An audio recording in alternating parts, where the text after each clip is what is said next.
When I was growing up, I always dreaded hearing those big, long, churchy words, whether it was in Sunday school or in church, and honestly, they just made me want to zone out and think about something totally different. And one of those churchy words happened to be righteousness. But what is righteousness?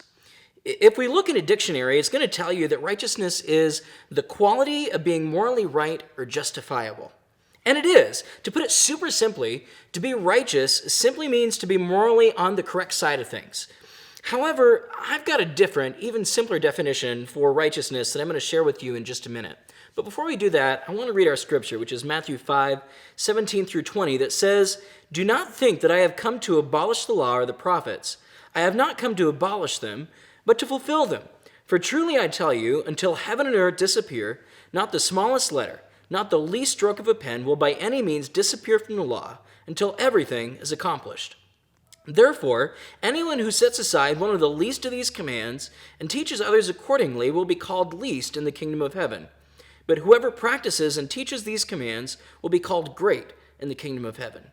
For I tell you that unless your righteousness surpasses that of the Pharisees and the teachers of the law, you will certainly not enter the kingdom of heaven."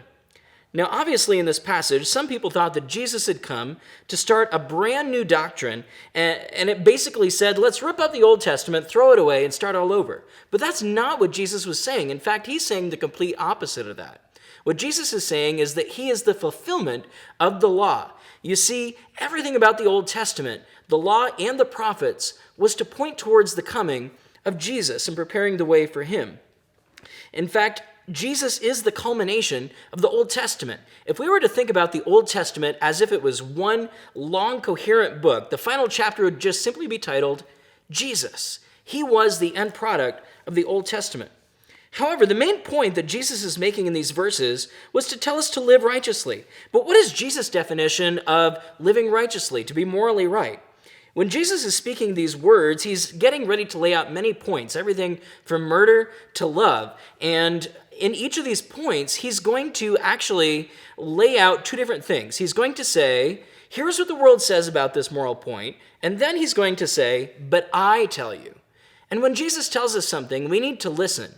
And even more important than listening is we need to put that into practice. Jesus himself is the very definition of righteousness.